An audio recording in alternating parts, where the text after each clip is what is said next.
रहे हैं कि लक्ष्मण अभी तक नहीं लौट कर आए। तब तक जैसे ही बजरंगबली ने देखा कि लक्ष्मण जी के शक्ति का प्रहार हो गया है, लक्ष्मण जी के समीप आए, इस दुष्ट ने क्या कर दिया।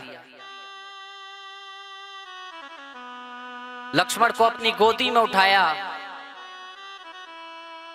और अपने आराध्य भगवान श्री राम की ओर लक्ष्मण जी को लेकर चले। उधर भगवान श्री राम व्याकुल होकर अपने भाई की प्रतीक्षा कर रहे हैं कि भाई लक्ष्मण युद्ध के मैदान में गया है, पता नहीं क्या हुआ होगा, अभी तक लौट कर नहीं आया। यही विचार करते हुए उसी अवसर पर लक्ष्मण जी का मृत प्राय शरीर लेकर बजरंगबली महाराज भगवान श्री राम के सम्मुख प्रकट हुए। तब लग ले आयो हनुमाना, अनुज देखि प्रभु अति दुख माना। जैसे ही बजरंगबली की गोदी में लक्ष्मण जी के मृत पराय शरीर को भगवान श्री राम ने देखा तो अत्यंत दुखी हुए। बजरंगबली महाराज से पूछा कि क्या हुआ। बजरंगबली महाराज ने भगवान श्री राम को बताया कि प्रभु, मैं अन्य निशाचरों के साथ युद्ध कर रहा था, इतने में दशानन का पुत्र मेघनाद, उसने लक्ष्मण जी के शक्ति का प्रहार कर दिया और शक्ति के प्रहार से ये मूर्छित हो चुके हैं। भगवान श्री राम ने अपने भाई लक्ष्मण को गोदी में उठा लिया और विविध भांत विलाप करने लगे।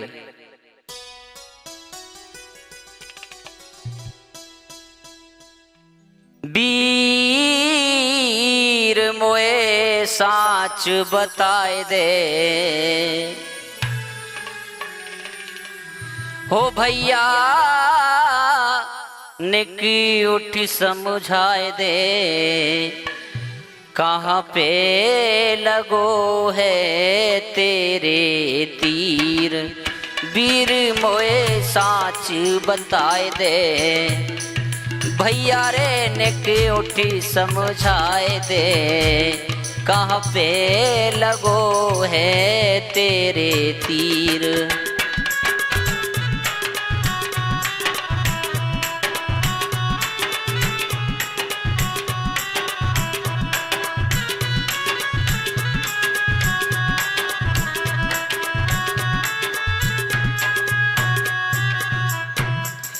एक दिन भई राज की तैयारी,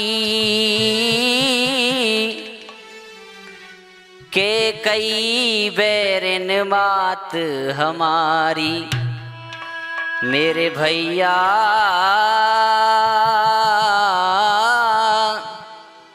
के कई बैरन मात हमारी, अवध से दिए रे निकारी, अवध से दिए निकारी, कर कर के बेस फकीर।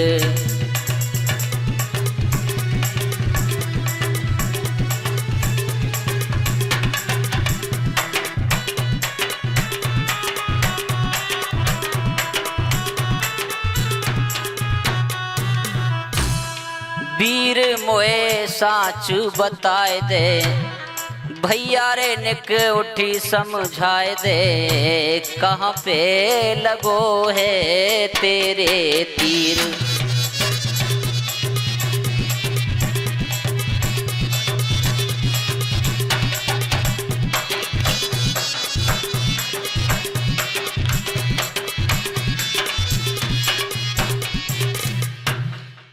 भगवान श्री राम उस समय का वह दृश्य याद करते हैं जब वन में भगवान श्री राम आ रहे थे तो लक्ष्मण को बहुत समझाया, लेकिन लक्ष्मण जी नहीं मांगे।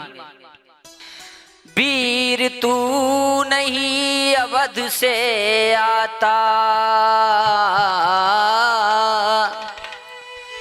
अरे तो काहे को मारा जाता। मेरे भैया अरे तो काहे को मारा जाता, तोड़ चला मुझसे नाता, ऐसो बनो बे पीर।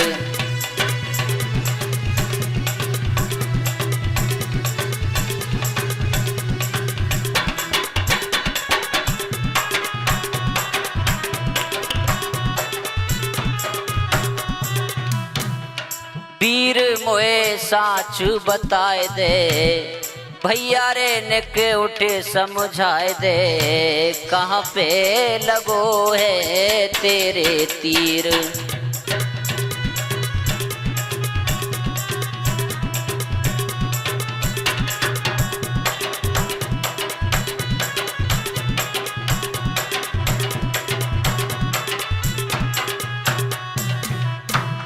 जिस समय भगवान श्री राम से लक्ष्मण युद्ध की आज्ञा मांग रहे थे, भगवान ने बहुत मना किया। भगवान याद करते हैं, वीर मैंने बहुत तेरो समझायो, और ले धनुष बाण तू धायो। मेरे भैया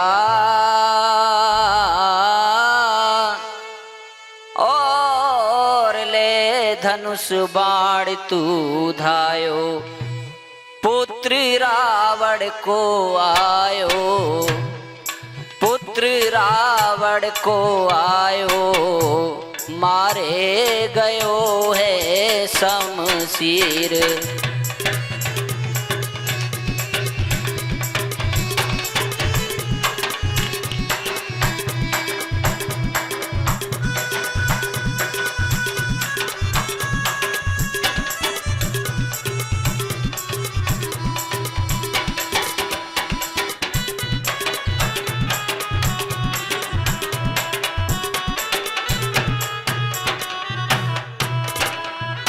भगवान श्री राम जब वानर सेना की समस्त परिधि में इस तरह से विलाप करते हैं, तो जामवंत ने भगवान श्री राम के लिए बताया कि लंका में एक सुसेन नाम का वैद्य रहता है। यदि कोई योद्धा हो तो लंका में उसे तत्काल भेजा जाए, और वहां से यदि सुसेन वैद्य आ जाएं तो हो सकता है कि लक्ष्मण जी की तंद्रा, लक्ष्मण जी की मूर्छा दूर हो सके। भगवान श्री राम हनुमान जी की ओर देखने लगे। ऐसी विपत्ति के समय पे बजरंगबली महाराज ही काम आ सकते हैं।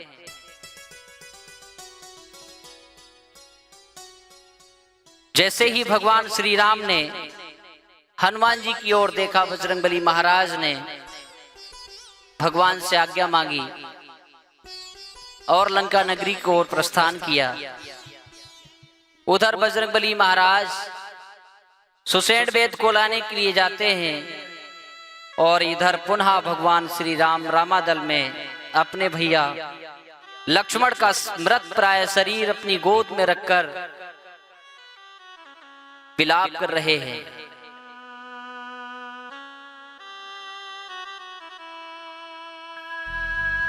शक्ति ये क्या किया, हिल गया है जिया अब हमारा, प्यारा भैया है जो तुमने मारा। शक्ति ये क्या किया, हिल गया है जिया वो हमारा, प्यारा भैया है जो तुमने मारा।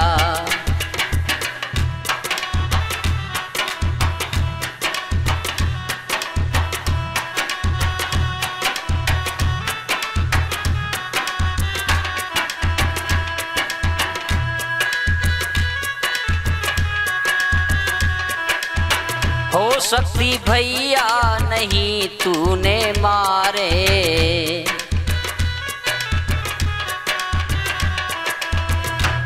जख्म सीने किए हैं हमारे।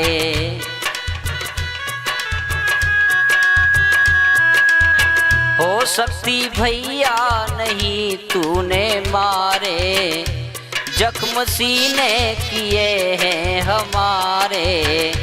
मेरा उजड़ा चमन, मेरा उजड़ा चमन खुशियाँ कर दी दफन, क्या बेचारा प्यारा भैया है जो तुमने मारा।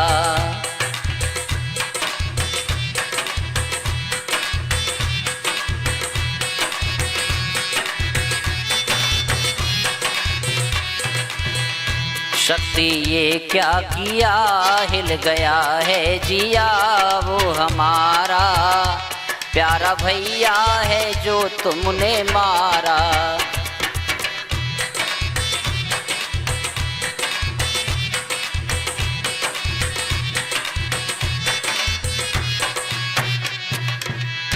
भुजा भैया की तूने जो तोड़ी,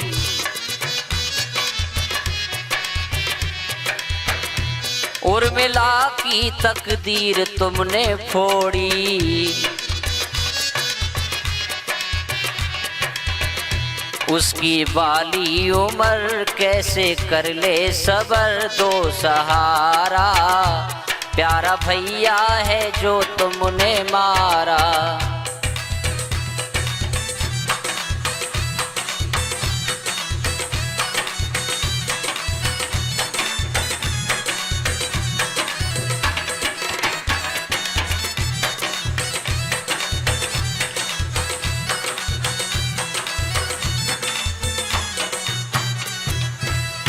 तेरे बिन भैया कैसे जीऊंगा,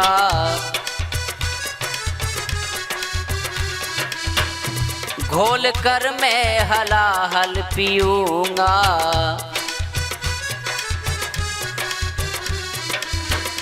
तेरे बिन भैया कैसे जीऊंगा,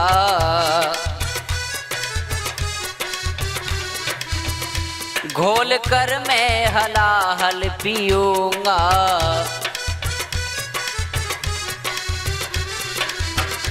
मेरे प्यारे बेरन कैसे सोए धरन लखन प्यारा, प्यारा भैया है जो तुमने मारा।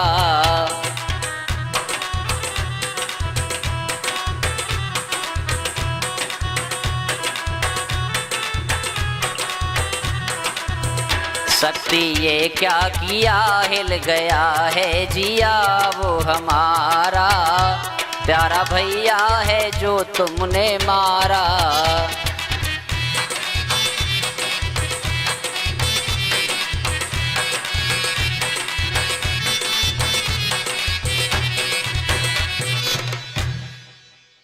भगवान श्री राम से आदेश लेकर बजरंगबली महाराज लंका में पहुंचे।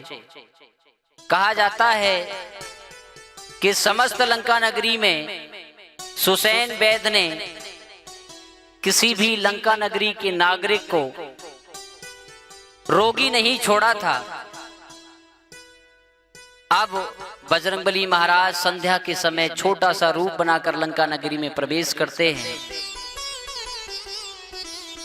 और मन में विचार करते हैं कि मैं किस प्रकार सुसैन वैद की कुटिया को देख पाऊंगा।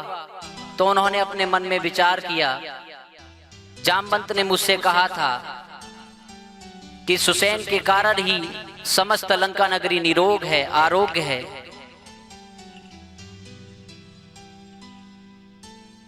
बजरंगबली महाराज लंका नगरी में घूमते हुए खांसने लगे। जैसे ही सुसैन वैद के घर के समीप पहुंचे, खांसने की आवाज सुसैन वैद के कानों में आई तो उसने कहा कि मैंने समस्त लंका नगरी में कोई भी रोगी नहीं छोड़ा है। ये रोगी कौन है? अंदर से ही औषधि बताई। बजरंगबली महाराज ने अपने मन में विचार किए, यही सुसैन वैद का घर है। तो सुसैन वैद्य को भवन समेत बजरंगबली महाराज ने उठाया। रात्रि का समय सुसैन वैद्य सोया हुआ ही रामादल में पहुंचता है। जैसे ही बजरंगबली महाराज ने उसे जमीन पर उतारा और सुसैन रामादल में जागा। जागा सुसैन रामादल में, देखा सम्मुख रघुराई है। छोटे भाई को गोद लिए, व्याकुल वे जेठे भाई हैं। छोटे भाई को अपनी गोदी में लिए हुए व्याकुल, आंसुओं से तर उनका मुख। मनमोहन श्याम सलोना मुख, इस समय आंसुओं से तर है। मानो पानी से भरा मेघ झर, लगा रहा पृथ्वी पर है।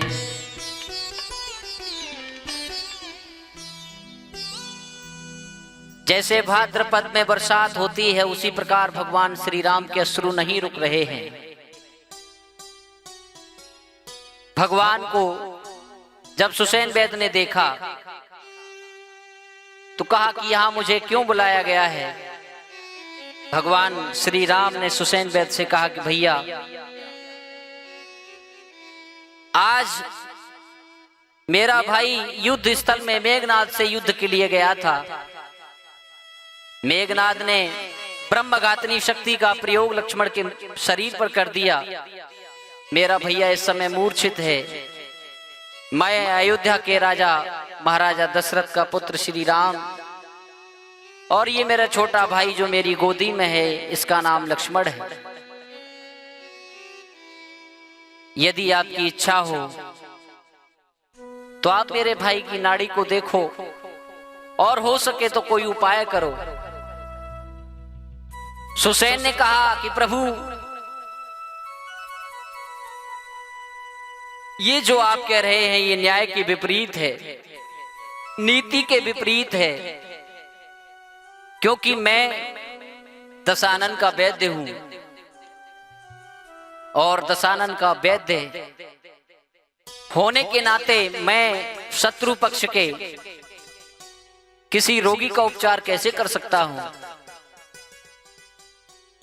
भगवान ने कहा कि यदि मेरे भाई की नाड़ी देखने से तुम्हारा धर्म जाता है तो मैं तुम्हें कदापि आज्ञा नहीं दूंगा कि तुम अपना धर्म छोड़ दो। मेरा भाई यदि मरता है तो मर जाने दीजिए। धर्म की स्थापना और मर्यादा की स्थापना ही हमारा उद्देश्य है। सुसैन वैद्य ने दोनों हाथ जोड़कर भगवान के लिए प्रणाम किया। कहा, प्रभु, वैद्य का किसी से कोई वैर भाव नहीं होता। वैद्य तो रोगी के लिए होता है, और भले ही आप शत्रु पक्ष के हैं तो मेरा धर्म इस समय मुझसे ये कहता है कि मैं आपके भाई की नाड़ी को देखूंगा। सुसैन ने लक्ष्मण जी की नाड़ी को देखा और कहा कि उपाय हो सकता है लेकिन बहुत कठिन है। भगवान ने कहा, क्या उपाय है?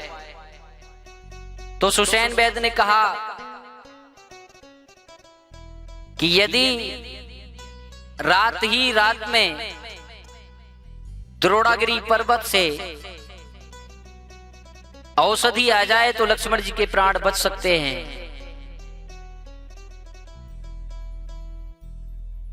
भगवान श्री राम ने कहा कि उसका रंग रूप बताओ, कहां मिलेगी वह बताओ। सुसैन वैद्य ने कहा कि द्रोणागिरी पर्वत पर संजीवनी नामक एक बूटी है, वह ज्वाला की भांति प्रकाश करती है। यदि रात रात में वह बूटी आ जाए तो लक्ष्मण जी जीवित हो सकते हैं। अब भगवान श्री राम पुनः बजरंगबली महाराज की ओर देखते हैं और कहते हैं,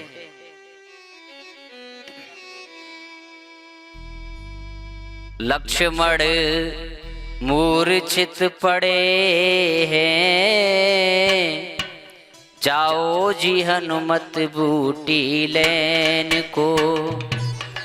लक्ष्मण मूर्छित पड़े हैं, जाओ जी हनुमत बूटी लेन को।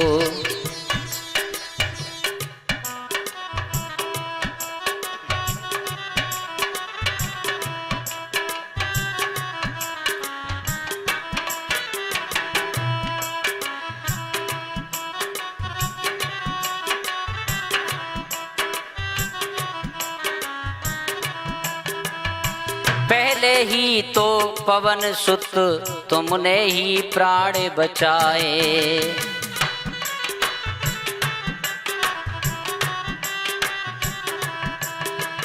अशोक वाटिका जा करके सीता की सुध लाए।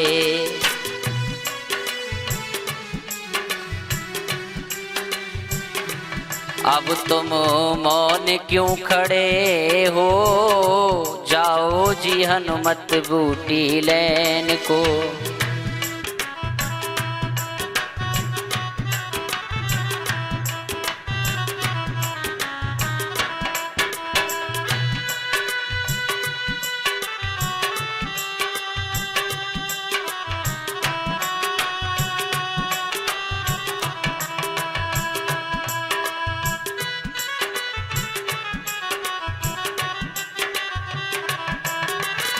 जोड़ू हाथ पवन सुत तेरे, मुझ पे है लाचारी।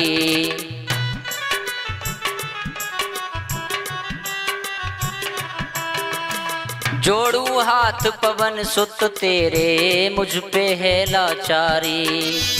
आज अचानक टूट पड़ी है मुँह पे विपदा भारी।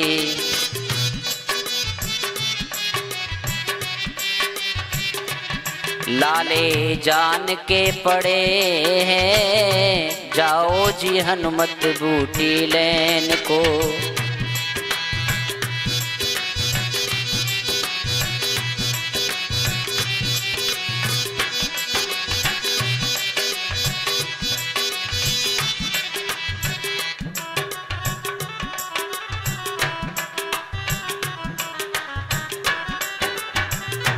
लक्ष्मण मूर्छित पड़े हैं, जाओ जी हनुमत बूटी लेन को।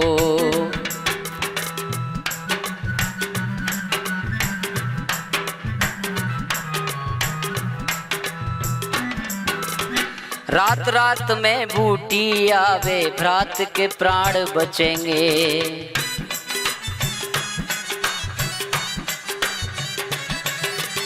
रात रात में बूटी आवे, भ्रात के प्राण बचेंगे। यदि संजीवन नहीं आई तो हम भी प्राण तजेंगे।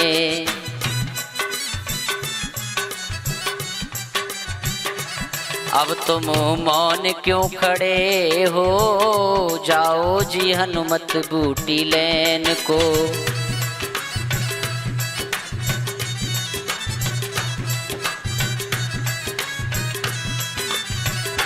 लक्ष्मण मूर्छित पड़े हैं, जाओ जी हनुमत बूटी लेन को।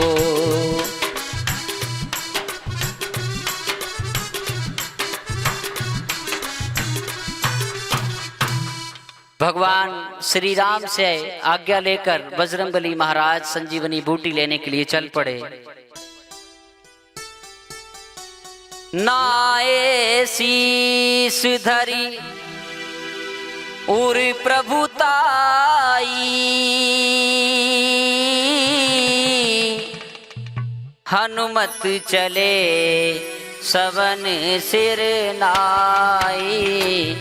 राम सिया राम, जय जय राम जय राम।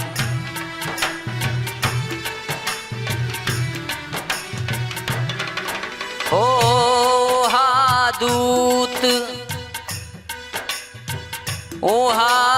दूत एक मरम जनावा,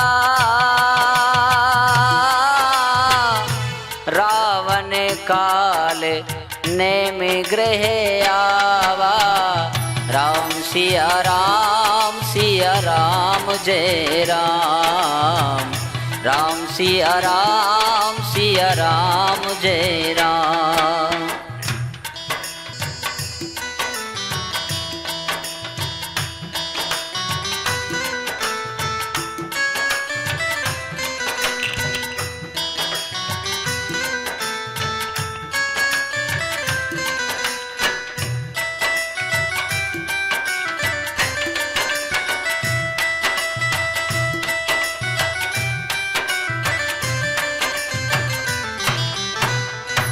उधर जैसे ही बजरंगबली महाराज संजीवनी लेने के लिए चले, रावण के गुप्त दूतों ने दशानन के लिए समाचार दिया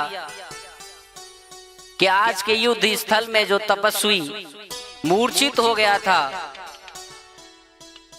उसको जीवित करने के लिए वही वानर जिसने लंका को जला दिया था, संजीवनी लेने के लिए द्रोणागिरी पर्वत की ओर चला जा रहा है। तो दशानन ऐसे अवसर पर कालनेम के पास आया। 10 मुख सकल कथा समझाई,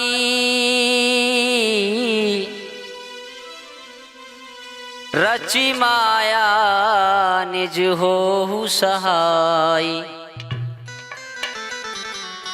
दशानन ने कालनेम से कहा कि तुम अपनी माया का प्रताप दिखाओ और जाकर उस बानर का रास्ता रोको। कालनेम ने दशानन से कहा कि ये आप क्या कह रहे हैं, मैं उस बानर को भली भांति जानता हूं, उसके प्रताप को जानता हूं। देखत तुम ही नगर जेहि जारा, तासु पंथ को रोकन हारा। आपकी आंखों के सामने ही जिसने लंका नगरी को जला डाला, उसका मार्ग भला कौन रोक सकता है। काल ब्याल कर भक्षक जोई, सपने हु समर की जीतिए सोई। जो काल और ब्याल का भक्षक करने वाला है, भला उससे युद्ध में कौन जीत सकता है। जब इतना दशानन ने सुना तो क्रोधित हो उठा। सोने 10 कंडी शान अति, तेहि मन कीन विचार। राम दूत कर मरो बरू, यह खल रत मल भार। जब दशानन ने कृपाण निकाल ली कि यदि तुम मेरे आदेश का पालन नहीं करोगे तो मेरी तलवार से, मेरी कृपाण से आज तुम्हारा संहार हो जाएगा। कालनेम भयभीत हो गया। कालनेम ने अपने मन में विचार किया कि इससे तो अच्छा ये है कि मैं राम के दूत के द्वारा मारा जाऊं। यदि इसके हाथों से मैं मारा जाऊंगा तो अधोगति प्राप्त होगी, और भगवान के दूत के हाथों से यदि मेरा संहार होता है तो मुझे भगवान श्री राम का परम धाम मिलेगा।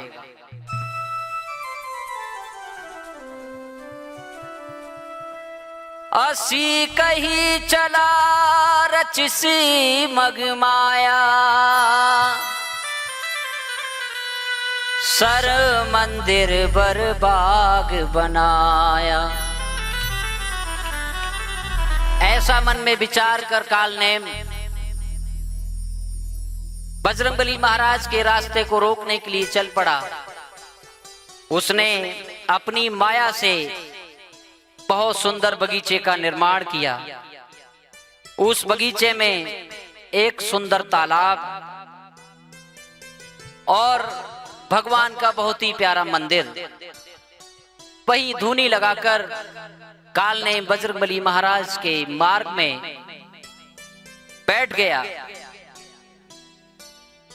इधर बजरंगबली महाराज द्रोणागिरी पर्वत की ओर जा रहे हैं।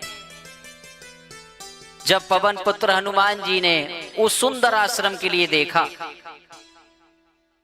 तो कहा कि बहुत परिश्रम हो गया है, चलो यहां शायद कोई मुनि रहते होंगे, उनसे पूछकर जल पीना चाहिए। जल पीने के लिए जैसे ही बजरंगबली महाराज कालनेम के आश्रम में आए, जाए पवन सुत नायउ माथा, लागी सो कहे राम गुण गाथा। पवन पुत्र बजरंगबली महाराज ने उस कपट वेश कालनेम के समीप जाकर प्रणाम किया और जैसे ही प्रणाम करते हुए बजरंगबली महाराज को कालनेम ने देखा तो भगवान श्री राम की कथाओं को कहने लगा। किसे धियावे किसे मनावे, कालनेम भजन गा रहा है बजरंगबली महाराज के सामने। किसे धियावे किसे मनावे, बाबा ने तप बेरा रे, जानो है बड़ी दूर बटेहू, कर ले रैन बसेरा रे। किसे धियावे किसे मनावे, बाबा ने तप बेरा रे, जानो है बड़ी दूर बटेहू, कर ले रैन बसेरा रे।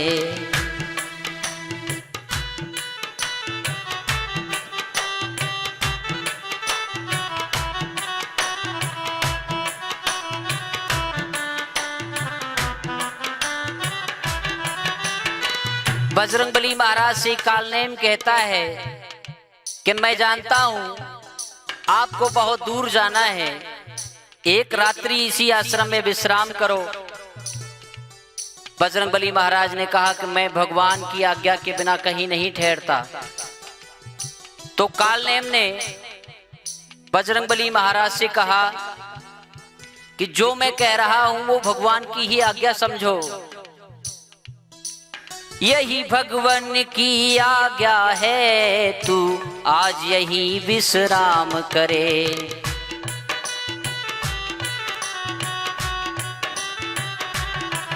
यही भगवान की आज्ञा है, तू आज यही विश्राम करे।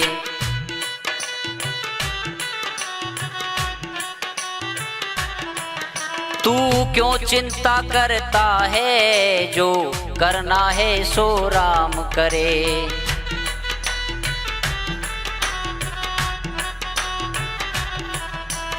राम लखन के जीवन में, राम लखन के जीवन में कभी होना नहीं अंधेरा रे, जानो है बड़े दूर बटेहू, कर ले रैन बसेरा रे।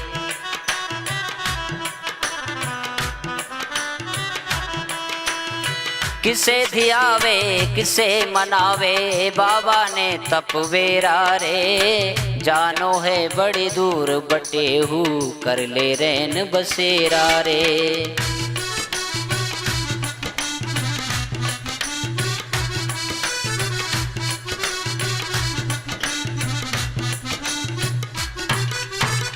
बजरंगबली महाराज से कालनेम ने कहा कि मेरे पास ऐसी औषधि है, यदि मैं तुम्हें दे दूं तो ना तो तुम्हें भूख सताएगी ना प्यास सताएगी, ऐसा मैं मंत्र बता सकता हूं।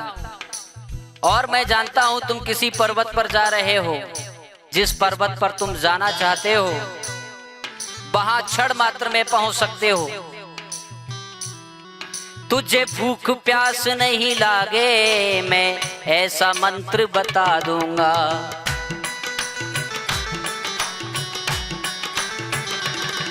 तुझे भूख प्यास नहीं लागे, मैं ऐसा मंत्र बता दूंगा। तुझे जिस पर्वत पे जाना मैं पल भर में पहुंचा दूंगा।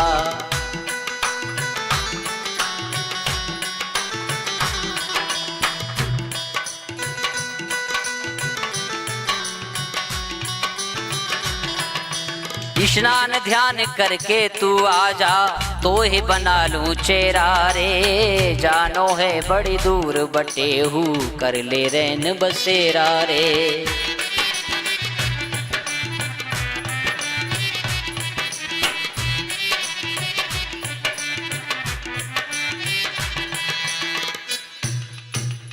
बजरंगबली महाराज के सामने भगवान श्री राम की कथाएं कहने लगा कि वो देखो, रावण और राम के बीच में महायुद्ध। भगवान श्री राम ही इस युद्ध में विजयी होंगे, इसमें कोई संशय नहीं है। मुझे यहीं से सब दिखाई दे रहा है। अरे ये क्या हुआ? मेघनाद ने लक्ष्मण की शक्ति का प्रहार कर दिया। बजरंगबली महाराज को बड़ा आश्चर्य हुआ। उन्होंने कहा कि तुम्हें ये सब कैसे दिखाई दे रहा है? कालनेम ने कहा कि मुझे ज्ञान दृष्टि है, मैं यहीं बैठे भूत भविष्य और वर्तमान तीनों कालों की घटनाओं को जान सकता हूं। तुम स्नान ध्यान करके आ जाओ, मैं तुम्हें अपना शिष्य बना लूंगा। बजरंगबली महाराज को प्यास लगी थी। मांगा जलते ही दीन कमंडल। बजरंगबली महाराज ने कहा कि मुझे प्यास लगी है।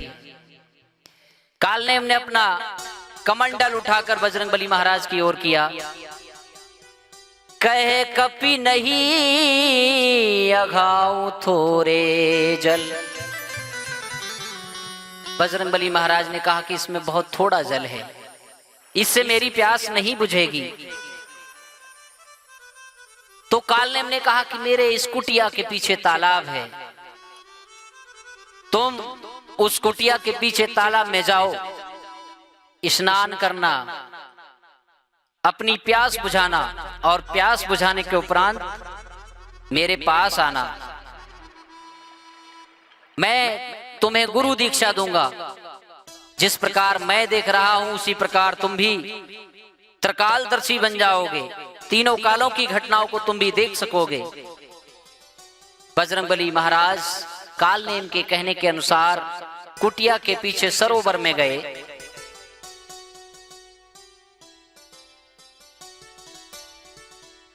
सर पैठत कपि पद गहा, मकरी तब अकुलान।